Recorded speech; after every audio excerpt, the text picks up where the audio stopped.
Welcome to Plant Your Seed. I'm your host, Fred Ferris. On each episode, we share stories of how ordinary people have transformed their lives.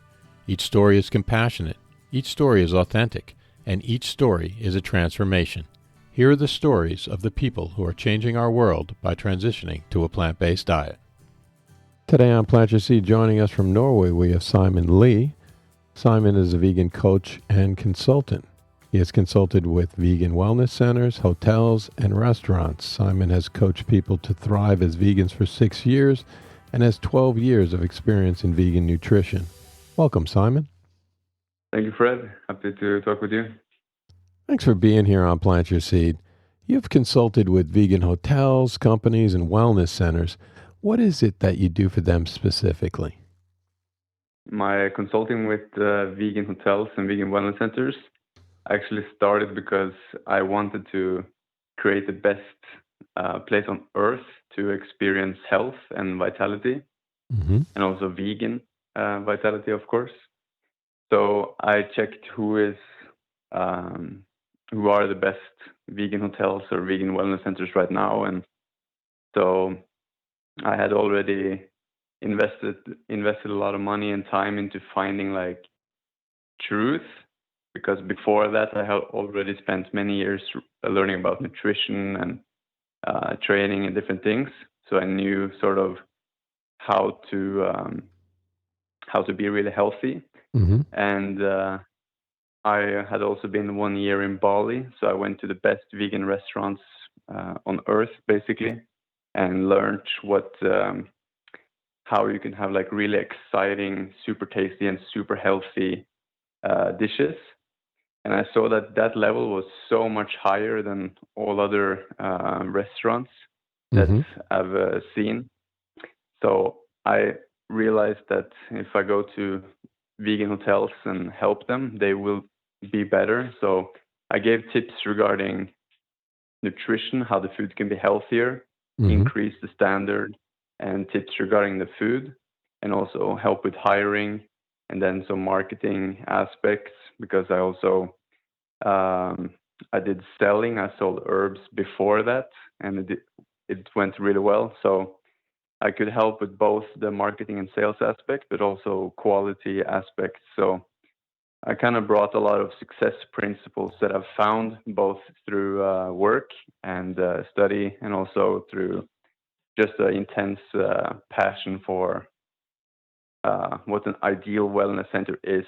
Because to me, a wellness center is actually a paradise example, like the ideal place on earth to experience what ideal wellness is. But a lot in the industry have kind of like the normal standard for what a wellness center is. So by having this really high standard, I found a lot of elements that are excellent. And if you combine a lot of excellence with smart marketing and a genuine desire for people to experience the ideal, then it becomes a place that's very popular and full, and it's good business as well. But most of all, it's like the ideal way to sell people on the idea for a perfect world is to actually make a perfect world. And also because I'm super into philanthropy or effective impact, I found people like Buckminster Fuller and these people that had studied how to have ideal conditions on earth. And they're saying the same thing, that you really have to build the alternative. And building the alternative is to make an ideal wellness center in every way, including like paying people well and having good working conditions for the people that work there, and wellness architecture. And there's so many principles. And when it all combines, you really get to this really blissful place. And I've coached people in, for example, Bali, where we went to the best restaurants, ate ideal, and did yoga and fitness and many healthy things. And they say they are like feeling the best they ever felt in their life, because people are not used to having like 10 different mood boosting herbs, but not like hallucinogenic herbs like marijuana, etc., but natural herbs such as holy basil, gotu kola, mucuna, and other herbs. Mm-hmm. And by the way, mucuna has to be used only like 70% of the time because it increases dopamine quite considerably. Mm. So it has to be a balance between dopamine and serotonin. But anyway, there are like all these principles that increase uh, well-being or bliss, and actually the neurotransmitters working properly. And when you combine it all, this is really when you get these special effects where it's kind of like your favorite concert with your favorite music. And the only way to really experience it is to be there and experience it. Although words can convey how great it was, you really have to experience it. So all the herbs that benefit you and give you a positive state boost, they have to be experienced. And these are like safe herbs that are used for in traditions like in India and China and other places. So it's just like we're supposed to have all these mood boosting aspects that are supposed to uplift us, but a lot of people don't know about most of these principles. So when you suddenly get it, then it's really, really special, and it causes a lot of positive things to happen. Like, yeah, we can maybe discover this when you ask other questions, but there are very many positive ramifications from actually feeling the benefits of nature. Like people want to take care of nature, people realize the benefit in it. Mm-hmm. And when people really realize like how big difference it is between the food being all organic, multiple mood boosting herbs, positive imagery, positive music, and everything is just positive, then it creates a motivation to use your own talents to contribute to positivity for more people, whatever that talent is. So it's kind of like um, a place that inspires people to become uh, paradise creators, or people that are inspired to create ideal states on earth because you have felt how incredible it can really be. Speaking of a blissful place, what makes Bali so special? That's a great question. Bali, is my favorite place on earth because, first of all, it's a really lush place, and it's people believe in karma there, so that's a really good start. Mm-hmm. And they have spring water everywhere, and they have volcanic mineral-rich soil, and they have lush food forests essentially everywhere. Although that has changed a bit over time, but it started with like a super abundant island, Mm-hmm. and the people had so much food and time, and so they made temples, they made art, and there's a lot of art shops everywhere, and they went more into like spirituality and different things. So you can see that like the starting point of that island is like temples, people having like royal clothing as like normal clothing, Mm-hmm. although they don't wear it all the time, but it's normal for people to have like royal clothing, and they have really beautiful houses, and they have all this food around because it's like a food forest island, and it's supposed to be that. But the good thing that happened to Bali was that Seeds of Life and Sayuri and Muksha and Mm-hmm. these vegan restaurants came and established themselves, and then they created a hotspot for veganism. So they attracted a lot of great things because people that are interested in super healthy vegan food, they're very often very positive in many ways. So they attracted like more yoga or fitness and body work. So actually, in some places in Bali, it's like a wellness town. So there's like, I'd say about 10 really high quality vegan restaurants in like one town called Ubud, which stands for medicine. And but mostly it's because of these top restaurants like Seeds of Life and Sayuri. They are like so high above other vegan restaurants because the owners like really care about quality, both in terms of nutrition and also taste. Plus, they have access to the abundance of high quality food in Bali. So what's happened then is that it just became more and more and more people that have these interests, and then it formed this like really nice community. So I went there and met so many great people that are interested in creating a better world. And there was even a festival that had the marketing to co-create a better world. So I met all people with different talents that were using their talents to make the world better in different ways. So it's just this really big pull. And also the fact that the island itself is a volcano produces very positive energy, and it's so natural, and it has all the spring water running, even spring water in the shower, etc. So the naturalness factor and volcanic soil that feeds the plants, and then people eat it in high quality restaurants that care about that, causes people to have more minerals in their body and having more biophotons, having more energy. And this makes the consciousness higher. So you have more people in Ubud that are like into conscious things. But I was there like 7 years ago, so I don't know if things have changed, or 7 or 6 years ago. But it's like a lesson for how to create a great world. Start with something really natural, spring water, food forests, mineral-rich soil, and keep it natural and have spring water in the houses, so you're keeping the water pure.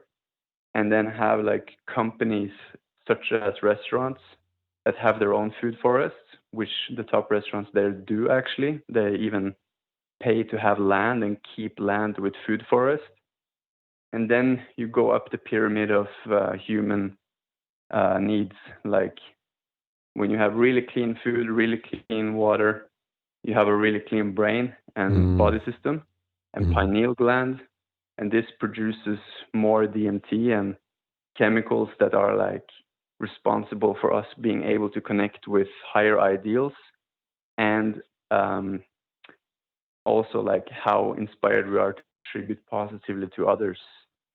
And also in Seeds of Life, there's like a full herbal bar with a wide array of herbs, and there's even herbs in the cakes and herbs in cocktails. But it's not like cocktails with alcohol, it's herbal mixes that are just packaged in like entertaining forms. But when you have all of that going, and you have all these herbs that are building your Shen or your spiritual radiance by eating herbs that provide certain frequencies and trace minerals that make you more enlightened, more like who you really are in a real way, because our best version, our real version, is much more than we can be if we are eating hybrid foods such as hybrid wheat bread and etc. We need to have like a variety with herbs, and we need to have fresh foods in order for our full potential to be actualized, and that's who we really are. So if you meet a lot of people like that, like if you go into such super healthy restaurant and you take like the average of all the people there, what kind of state they are in, how happy they are, and how altruistic they are, you can see that it's a higher consciousness level. So this is really like a way to change the world by actually creating wellness resorts, or just either of the elements in a natural form to cause consciousness to flow properly. because it starts with like the God and spirit energy, and it goes into our bodies and our inspirations. Mm-hmm. But for the full connection to connect fully, for the stream of consciousness to flow properly through us, we have to have a clean body. And it should be so basic, like leadership around the world should focus on like making the human needs pyramid be met properly, and also realize that there is a difference and how big that difference is. So that's kind of like why I think Bali is such a great place, because it has maintained a lot of the ideals, and they have owners for companies positioned near each other, Mm-hmm. and they have a lot of influence, and they attract people that want to maintain and even enhance these positive ideals. And that's how you create this really nice ecosystems. But the point is, this can be anywhere on Earth. Like if a Seeds of Life level restaurant opens anywhere, and they also buy land and source some food from wild fruit trees, etc., in that food forest, then they are effectively funding forestation and funding biodiversity by being in existence. So, and that's very different from a restaurant that maybe serve plant-based burgers with wheat, etc., from a wheat field that cut down another type of forest with more diversity. So it's like the opposite. You can add a business structure that is proliferating nature and health, and that's really what we have to do as well. And it is happening more and more. Like there are more and more restaurants that realize how great this is. And the benefit is also that when you let, for example, the fruits become complete, ripe, it tastes sweeter because more of the starch has become sugar, and also because there's more minerals compared to acids. Mm-hmm. So it's more alkaline or more anabolic. And the tongue is actually a measuring device for nutritional value, but it can be fooled by sugar added to things. But we're supposed to like this sweetness because that indicates, okay, the fruit is finished, and it's supposed to be accompanied with a higher mineral rich profile, which is highest in wild ripe fruits picked when they're finished in a mineral rich soil environment. So the point with all of this is that these are like universal nutrition principles, but they're not normally taught, but they matter by far the most. Like whether the fruit is ripe or not can be like whether the fruit is actually above or below the threshold where the fruit actually gives minerals compared to takes minerals.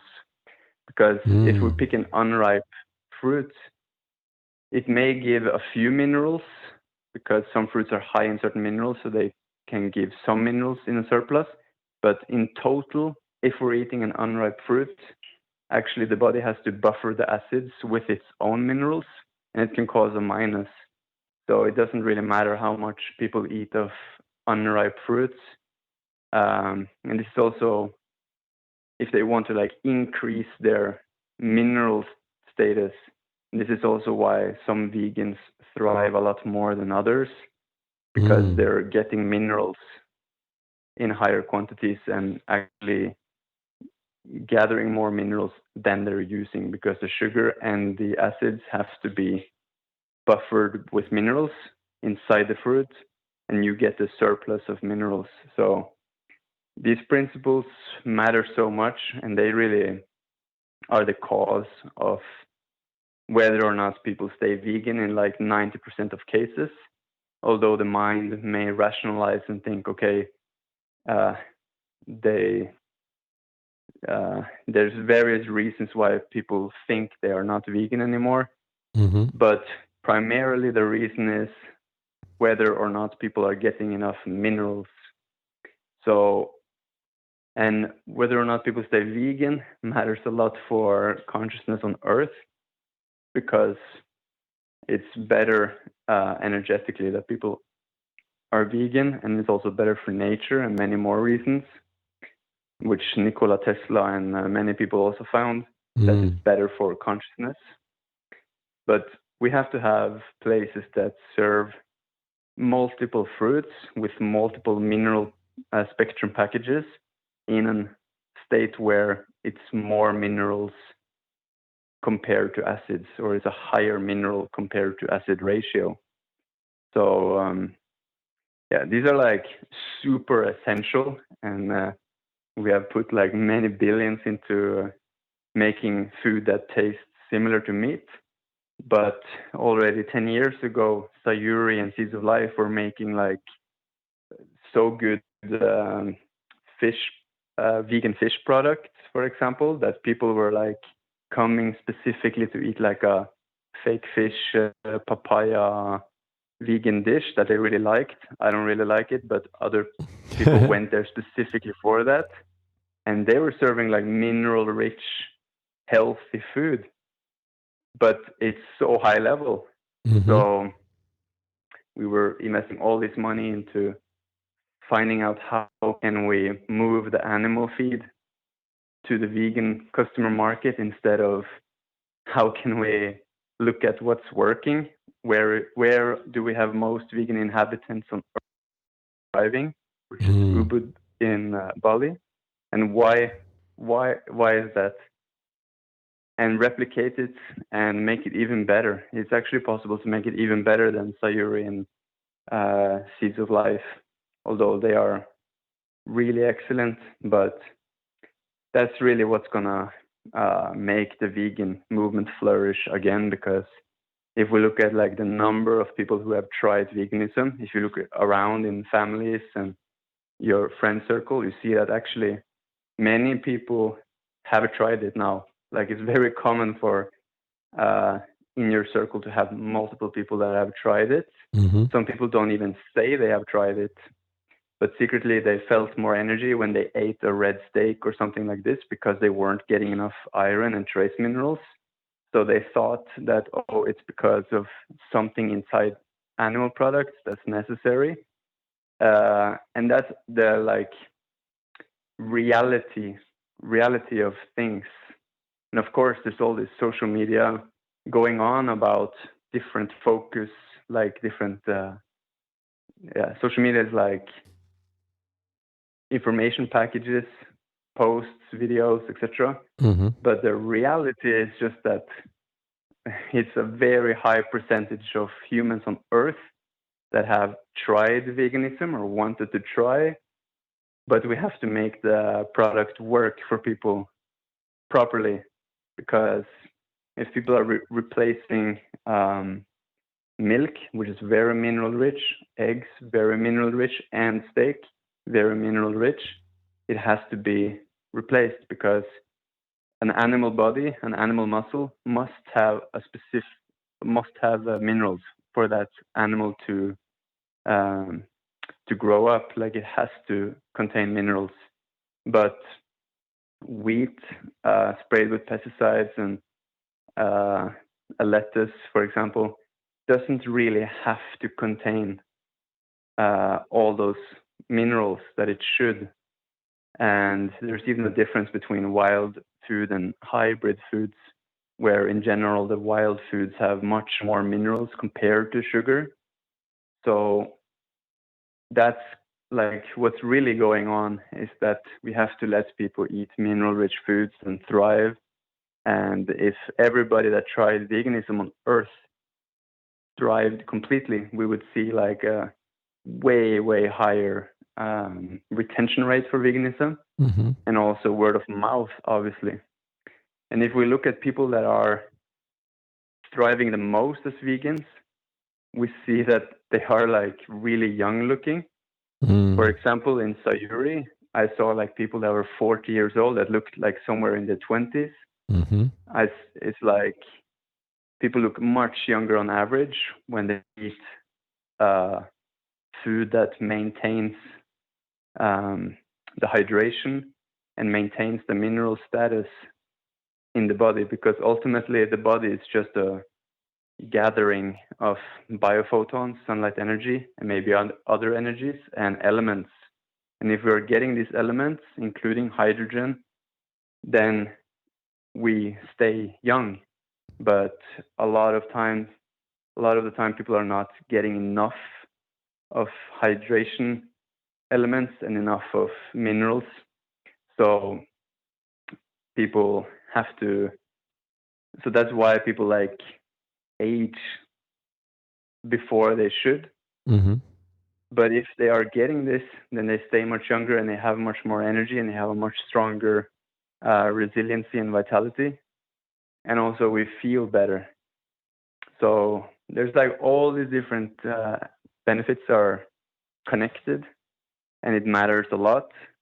And nutrition matters a lot more than what most people think. So, and there's so much more to this, but you can just ask questions now. There's so many things that I want to get to that you've mentioned. Let's start with, you mentioned food forests, you mentioned hybrid foods, you mentioned wild foods. Can you give me an idea, an example of hybrid foods, wild foods, and what a food forest is? Yes. So, for example, a mango that's bigger, it's a hybrid mango, which is still pretty healthy. And then you have wild mangoes, which is like half the size, but still considerable size. Is that like organic versus non-organic? No, it's actually the genetic. What happened is that a lot of the hybrid foods are created in laboratories, and there are agricultural ag-gag laws that doesn't permit the food scientists to share information about the hybridization and process of combining different plants to make new plants. What's an example of that? You can also see the blueberries, like the big blueberries that are more white inside compared to the smaller, more like bilberry type of wild blueberries. I think maybe you call it even bilberry in America, but certainly in Norway we have these wild blueberries that grow wild, but there are no hybrid blueberries that are white inside that grow wild. Like the original plants you can find growing wild, but we can't find, for example, a broccoli or a seedless banana, or it could have spread because they grow so much bananas that are seedless now, but originally the banana has seeds. And there you have a large variety with wild fruits, and then you have also many different hybrid fruits, and they are created in secret in laboratories, and most of the things in the supermarket are actually hybrid, but it's still healthy to eat a lot of vegetables and fruits that are hybrid. But for example, the wheat is like very hybrid, so that one becomes so hybrid that it's not completely recognized by the body and can cause some inflammation, and more so for some people than others. Some react more to things that are not completely natural, and some don't react as much, like through the skin or how the inflammatory system responds to things. So would you call that like the gluten allergy? The thing about gluten is that if you have gluten inside, for example, kamut or spelt or a more natural thing, and it's organic, then it's more tolerated by people. But some people react even to that, and that's more like a genetic thing, that some people react more to it, but also because it's not the most natural thing for us to eat, really. It's the grass is also easier to eat than like the small grains among the gluten grains. But we can grind them and we can then ferment them, and then okay to eat, and it can be healthy with kamut and spelt. But when it comes to the 00 wheat, which is like the common, it's called common wheat. Mm-hmm. That's a hybrid, and that's more unnatural. So people react more to that, but also because the wheat is normally sprayed with a lot of pesticides. So a lot of people are also reacting to the wheat. But when it comes to allergies, usually just accept that people are, if they say they are allergic to something, I just accept that and don't test like where is the limit, how much can people really tolerate, etc. Mm-hmm.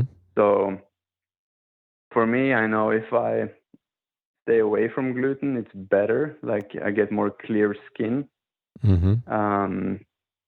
But I'm also like intolerant to milk and nightshade and onion.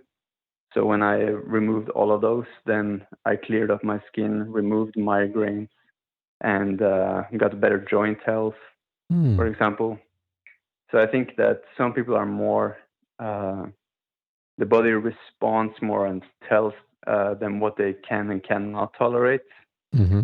And the thing about nightshades is that they are also hybrids from more toxic nightshade plants and have been made less toxic.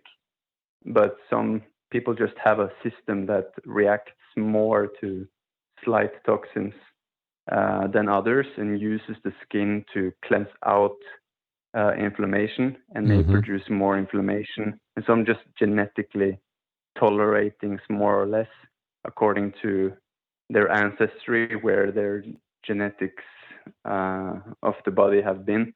Like people in the Mediterranean can tolerate more nightshade than people that are Scandinavian, for example. But there's only like 15% of people that don't tolerate nightshade so well. So the question regarding gluten is, I think some people can tolerate it better than others, but it's certainly a lot better to eat the original ones. And there's a reason why, like Justin Bieber or people that are performing and have to look fresh, they don't eat gluten very often because Mm. it's a little bit inflammatory. So it's better for like the cheeks and how the face looks if you eat gluten free. We were just talking about food forests before we kind of went off on gluten. What exactly are food forests? A food forest is a forest with edibles. And a lot of times when people think about a forest, they imagine oftentimes a lumber forest, like a forest that stems from uh, timber, like lumber, cutting down trees for burning it. Mm-hmm. So there's usually one type of tree or a couple types of tree in the forest they imagine, or they imagine like a rainforest. So, and the rainforest is more like a food forest compared to one type of tree, um, just in massive amounts. It's supposed to be a wide variety with edible plants that we can eat. Mm-hmm. So, a food forest is just a natural state of nature. But the name is a good name because it tells people both, number one, that forests are actually food, and number two, it focuses on forests being food instead of just lumber. So, because there are certain trees that, like pine, for example, it's producing pine pollen, Mm-hmm. and if people can tolerate it, it's very healthy. But and you can eat the pine needles, and you can get some nutrition from chewing on that. But we're supposed to have like many different types of trees in a balance, and a food forest is so ideal because if you have 20 different fruit trees and you have edible legumes climbing up some trees and you have other vine fruits climbing up some trees and you have bushes with berries and then you have herbs. This is a whole system of things that are taking all the spots or all the space in 3D in the food forest, and then making it very productive, more productive than just wheat, for example. And it's a variety because, for example, a Brazil nut tree is super high in selenium, and a camu camu fruit tree can produce something that's super high in vitamin C, for example. So within all the different plants and trees, there are different mineral spectrums and nutrient spectrums. So when you have wide variety, then you have access to many things. So the body can easily get all the zinc and iron and selenium and different types of minerals that it wants and nutrients. So it gets everything that it wants essentially, because the intestines also regulate how much it absorbs. And the factor that really determines progress in the body is that you have to have all the nutrients and minerals in order to form more hair or muscle, or you have to have everything required. So actually having the variety is also a big nutrition principle. So food forest is the way that Earth is designed. The whole Earth actually is a food forest with oceans. And if we go with nature, which is to plant wild plants instead of hybrid plants, like if I have a food forest with 100 fruit trees and 20 nut trees and 10 different legumes, and I have 200 different herbs, if I move that and just put, let's say, lettuce, for example, then I would have to protect the lettuce because nature will go back to that wild food forest, especially if the roots are still intact and they're still making their way up, or they are, or there's seeds there, or it will return to the wild food forest. So the wild plants always win, because the hybrid plants that last one season, etc., although some wild plants last one season, but they have strong seeds and they repopulate quick. The wild plants always win. So, and variety always wins over a monoculture. So if we're planting a wild food forest and we're harvesting and we're stepping around in the food forest, it maintains itself, similar to like Indians in the rainforest or monkeys. We just move and we interact with the environment, and that's enough to keep it. And because it has variety, it also has a stronger immune system. So it's better for the plant, and they can trade minerals via the mycelium network and the probiotics on the ground, essentially, the microbes. And that way you have a completely resilient system, and that's how it's created, especially if we have springs in higher altitude nearby, or some mountain nearby that's running and feeding the food forest with water, or there's enough rain. So the Earth is a giant food forest with its own cyclic water system. And that's another thing. We also have to have water systems that let the rivers run, and not only through a pipe into the houses, in the toilets and out. It has to let some of the water flow. And there are, for example, whole islands like the Canary Islands in Spain, where this is a really big thing. If they let just some springs stream across the land surface, it will feed all the necessary food forest there. And even if it was only like 10% of the total water that flows through the water pipes, that would feed a large amount of land with water, because ultimately it is a perfect balance between the water cycles and deforestation, etc. The question is just, are we behaving in ways that facilitate it and further it? And the extreme other side is like goat farming where there's only goats and they maybe eat everything. And over time, if there's not enough rain, then it could affect the forest, creating deserts. But the opposite is creating food forests.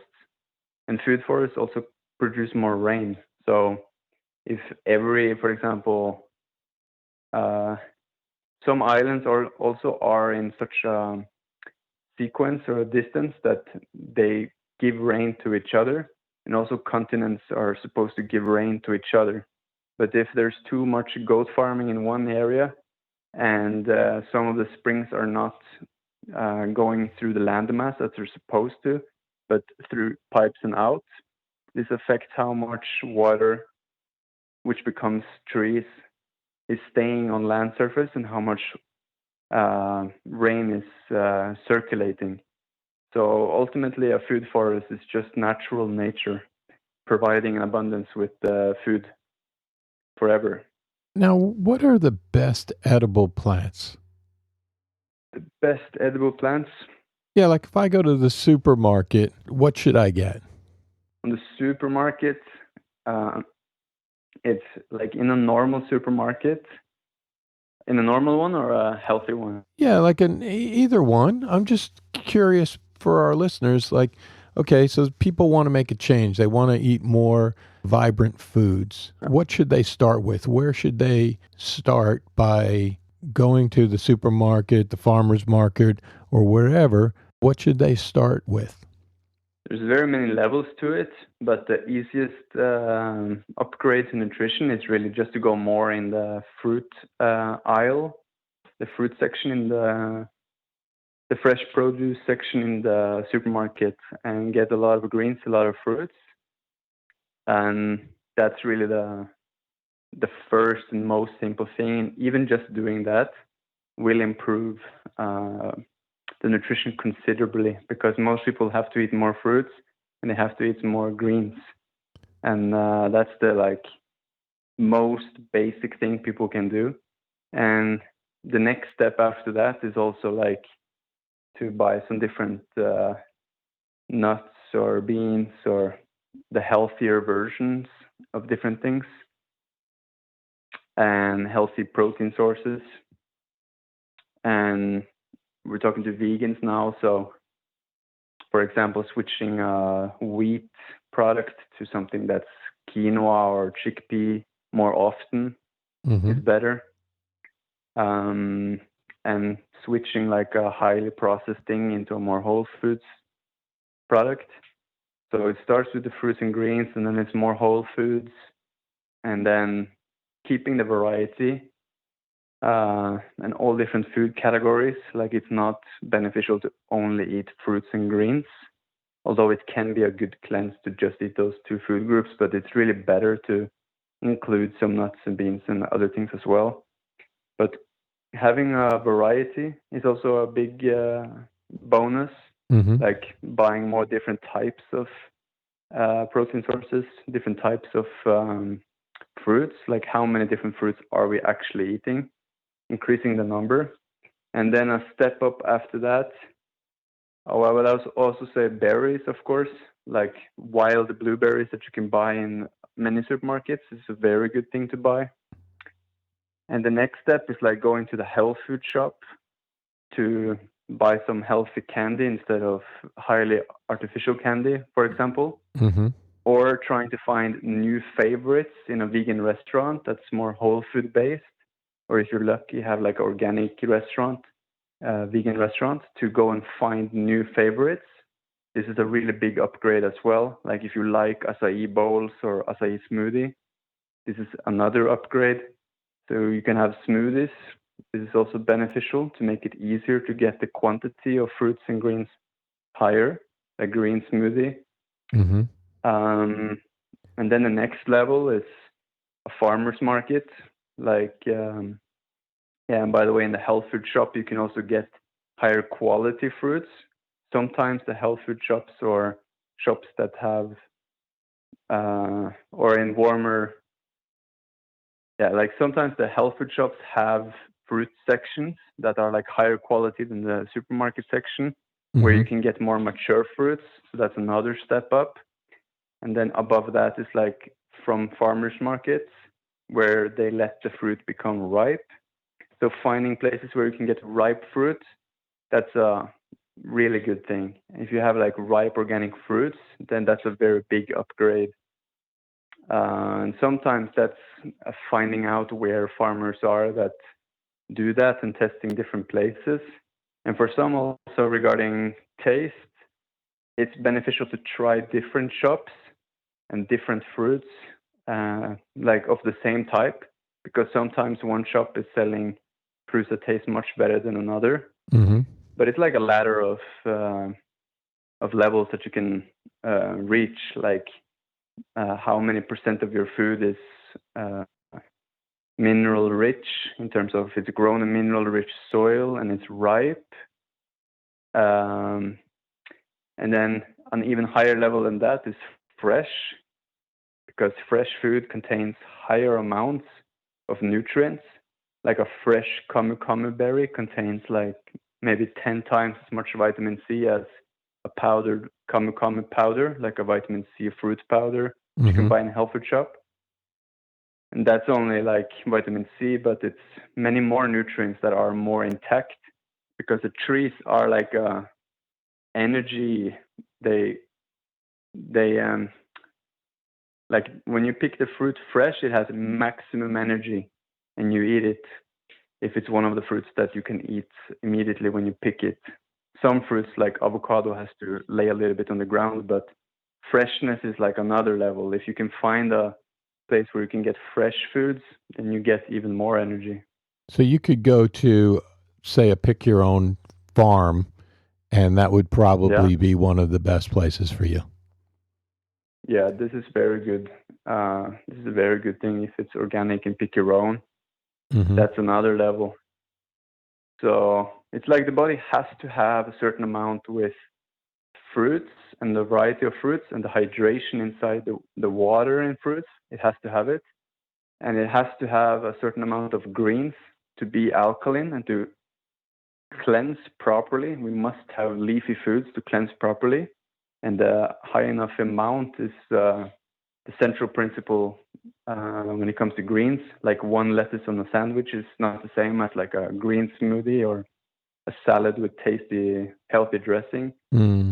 So the greens, the fruits, and then you have the variety with nuts or different things. And you can soak the nuts also. It's very beneficial. Put them in water for 4 to 6 hours. And then you can even dry them again a little bit on low heat in the oven if it's possible, or just eat them wet. But that's also beneficial. Sometimes people like the crunch, and the healthy restaurants in Bali, they actually dehydrate the nuts after they have soaked them, because nuts plump up when they are in water, and phytic acid and the things that hold the minerals and hold the nutrients sort of in place until it connects with water. So the enzymes that are beneficial increase and the unbeneficial enzymes decrease, because nuts are supposed to keep for very long until it hits water, and when it rains on it, then it's time to grow. So activated or soaked nuts is also a really good thing. So when you're having also enough protein sources, which we do also require, we have to get enough amino acids. So when you're getting the minerals and you're getting the variety and you're having enough protein, and you're having everything required, because there's like a line of requirements that you have to be above. Then it comes into the cleanliness factors, like is it organic or is it sprayed with pesticide? Organic is better. And then it's about fresh or not fresh. You get more energy from the fresh ones. And then at the very highest level is to have your own food forest, like plant 20 different fruit trees around your house. And it's surprisingly possible for many people. They don't take that much space, and you can even keep them small, and they will produce a considerable amount. Like one place I was, there was dropping like 10 to 20 wild mangoes every day. And that's like really healthy. If you're getting wild orange middle-sized mangoes from a tree in your yard and you're picking it the day it dropped, and it's ripe, this is very, very good. And you will see it also, like you can see how the eyes look in the skin complexion, and how much energy you really have. And then the very highest level is when you have a food forest with performance enhancing herbs. Like you can have Siberian ginseng, Brazilian ginseng, American ginseng, rhodiola, and other herbs that increase stamina and energy. And they will increase stamina and energy more than if you did not eat them. Even if you ate everything perfect in the food forest, the very highest level is that you actually have to have the specific herbs for specific benefits if you want to click on the receptors in the body to produce the absolute highest potential. And this is like for world records, or for like top athletes that want to be the best in the world. If you have 10 extra energy herbs, that's going to make a difference. But all the other principles that we talked about first, being above the line of requirements daily, different requirements, having balance and variety, and then the additional herbs, plus you're having the freshness and the easy, and the food being easy to absorb, then because it's like in the natural state, then you're getting maximum benefit. And also, of course, raw foods is beneficial, but for most people, it's easier to include some cooked foods in order to get enough protein, which is really the X factor for most athletes. That it's much easier to have some cooked chickpeas or rice or quinoa, which is better than rice because it's more natural, not as hybrid as the white rice. But anyway, and wild rice is better than white rice. The point is, raw is also another level of energy. Like if you eat all raw foods, then you have consistent energy throughout the day. But it requires that you have like raw protein sources. And that's maybe people can ask me if they really want to get into it. But the point is, like, all these principles are like levels and levels and levels and levels with health. And it's the more I learn, the more new things I find. Like I find like a top ranked herb for energy and youthfulness, and I try it, and it's like, wow, this one also works. And then I realized, what if you take all the energy herbs? And the answer is like you get better effect than if you take half of the energy herbs. Wow. But not necessarily the coffee and stimulatory herbs. Although you can have like a few stimulants, that's okay. But in order to really build the true energy you have, which is the biophotons and the elements stored in the body, similar to a battery that's really big, have to have a lot of zinc. You have to store minerals in the body. Like if you look at top athletes that are like the most athletic on earth, for example, if you look at a football player called Erling Haaland, he has like a big frame. He has a lot of minerals in his bones. He has hair. He has full mineral stores because he ate a lot. He's not vegan, but you can do it as a vegan as well.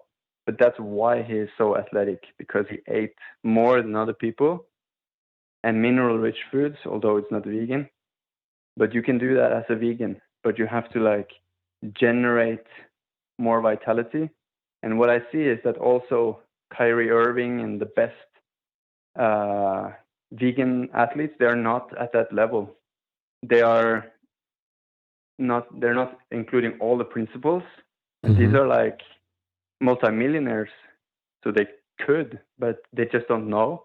Right. But they could have their own wild food forests in multiple places, and they can have like the very highest levels. And I am very sure that you will see athletes that actually will implement all these principles, and it will be just another level. It will be because also if you look at the world-class runners, etc., you see what they eat, there is potential for improvement.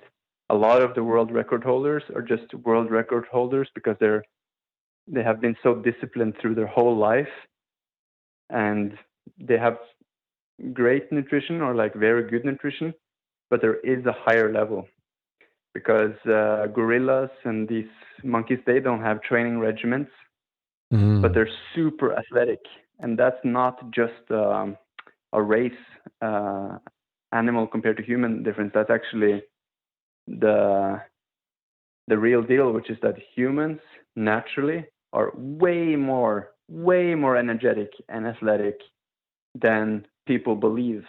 It's just that it's so rare for people to have like all the principles that I talked about in this episode. Because if you have all the principles and you have the special energy herbs more than the ones I mentioned, it's just you will improve. And the body has a prioritization system, and it prioritizes things in order of importance, and it can upregulate energy use as necessary. But the real question that a lot of sports nutritionists are not looking at and don't know about is that what happens if your reserves are full, like really full, when you really have full bone density, full mineralization in the hair and teeth and skin, and all these elements are taken care of. You have full you have everything required, and you're super clean as well, and you're getting the herbs that click on the certain receptors necessary. What happens then? Like that's I have not seen many other scientists actually research that area, like how much energy can you actually store, because storing the energy is more essential than how can caffeine or something stimulate an output. It's more about how can you optimize input consistently every day, so you come to a point where you're so full that the body says we have more than enough. It's time to move and create, and this can even translate to creativity and musical performance, or other like just having a lot of energy all day. And when we look at some children have like super high energy, and that's because we start off, if the mother is healthy, with very high mineral stores. Like the babies have plump skin because there's more storage of hydration, hydrogen, and elements that hold hydrogen, like silica and different things, compare like per body weight. So we're not really supposed to decline in the way that we normally see. We're supposed to stay very, very fit for a longer time than normal. And this is what we see actually when we see people that are like super healthy. They may be like 70 but look 40, or 40 look 26. But it's just rare. And for some reason, I don't know why, but it's very rare that a person both is into very clean food and all the principles, and also eats a lot. For example, we don't have to eat a lot of nuts or fats. Some fat is good, but I don't suggest like eating whole peanut butter jars for circulatory reasons. But when it comes to like wild mangoes, for example, we're supposed to eat wild mangoes until we're full, which might be like 8 mangoes of medium-sized mango for a meal. and then wait. And because it's a fruit, it absorbs so quickly that we have room in the stomach again for another type of fruit. And then maybe we have a salad with edible legumes for protein, or some nuts or something else. But we're supposed to have this constant, daily surplus that is generating more and more and more and more energy. And it will both make the person look younger and have the vitality signs, which I wrote a book about, just the most essential things regarding that. And we're supposed to be very athletic, have an abundance with energy, and also these spiritual attributes, which is like altruism or wanting to make a impact in the world and have a strong intuition and clarity about what we're here to be in life. Let's move over to your personal journey. How and when did you transition to a plant-based diet? Now I think it's like, how many years? 8 years or something. I've been vegan. And that was just because I realized that animals have feelings, and I decided, okay, they have feelings, because when I grew up, I was sort of told that they don't have feelings. It's more like a robot thing. They're just like instinctual, Mm-hmm. and they don't have feelings. But then I realized they do have feelings. So then I just went vegan, and then I've stayed vegan, and then I've gone a lot into all these different things I talked about. Now, did you struggle with anything when you first became vegan? No, it was very up and up, really. It was. I quickly went to the great places in Bali, and so for me it was just up and up. I was already very, very vital, so yeah, it was just even better. But it was even better when I researched how it can be better also. It was not just because I went vegan, but also because I realized we have to actually find out how to do it properly. Now, how did you change to being vegan? Did you just one day wake up and realize that animals had feelings and that was it? Yeah, it was just a moment at work. I remember the moment. It was just like I saw a cow in my head, and then I realized they have feelings, and that was it. Take us back to that moment. Tell us what was going through your head at that time. How did you get there?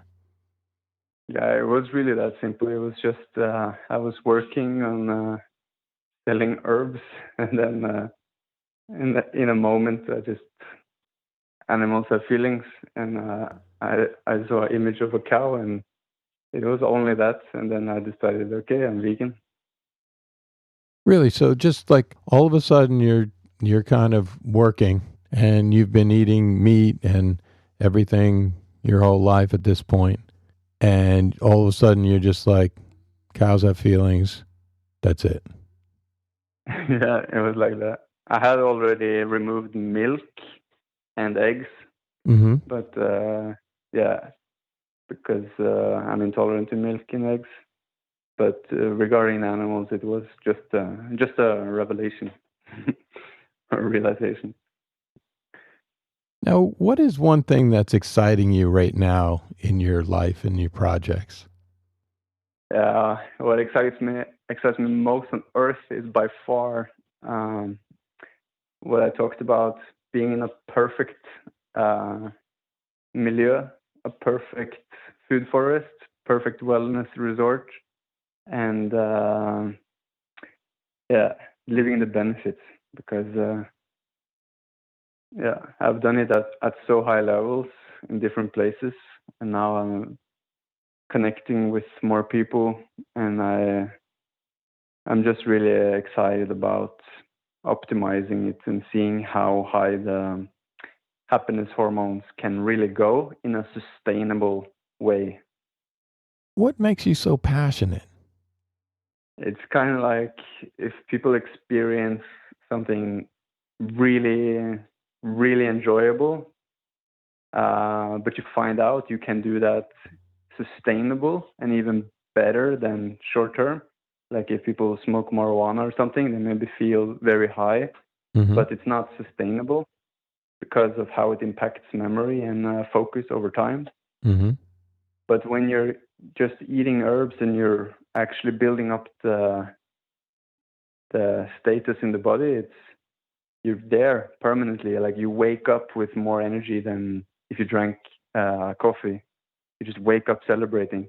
And also if you have natural frequencies, not too much EMF, like you have natural frequencies and you are grounding, touching the earth with the skin, so you're getting electrons from the earth, and you're having positive imagery, like you're getting positive focus inputs, Mm-hmm. positive music, and positive people and fun. This is like how to live on earth and be like as blissful as possible, and states like even higher than that.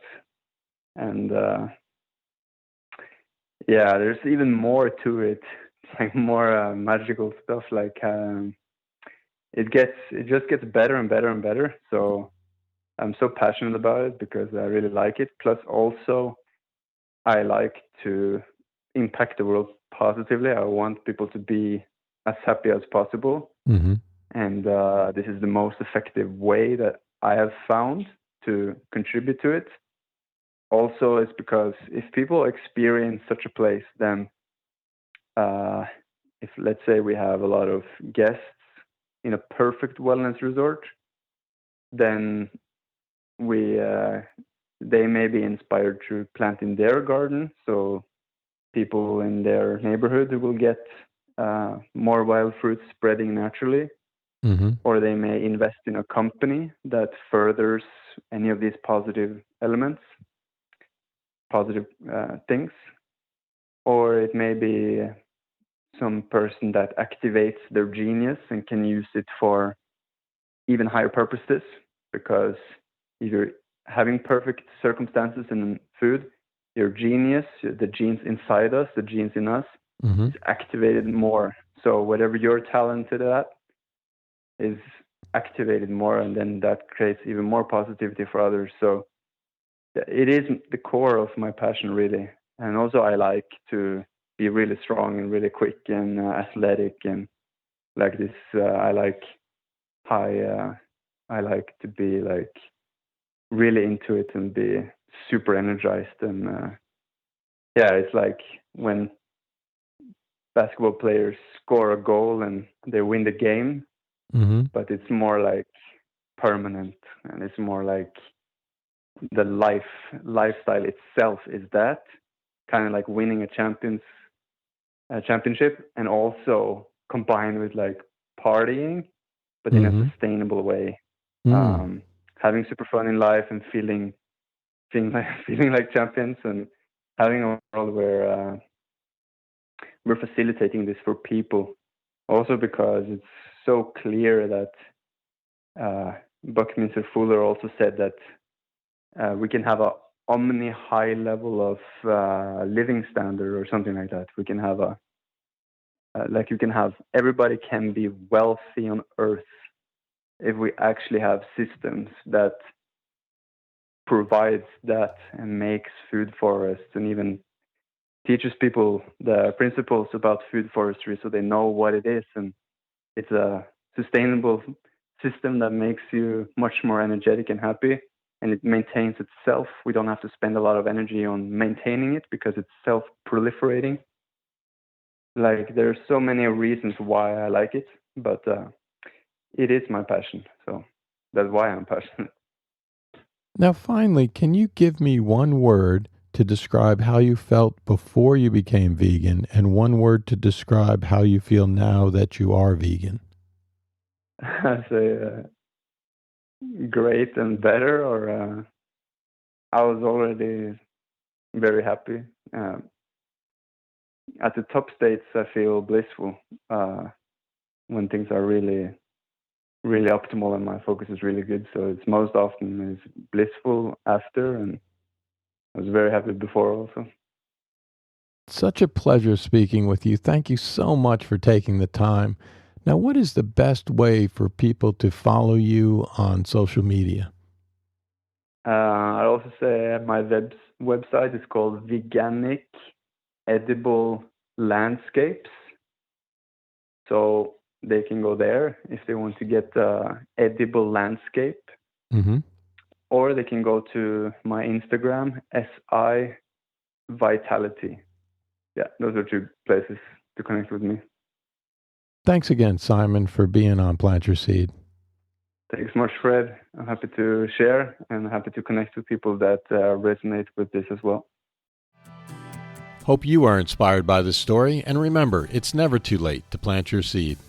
Links to everything we talked about on the podcast can be found on Instagram at plant.yourseed in the show notes tab in the bio. If you enjoyed the show, remember to leave us a review, and until next time, thank you for listening.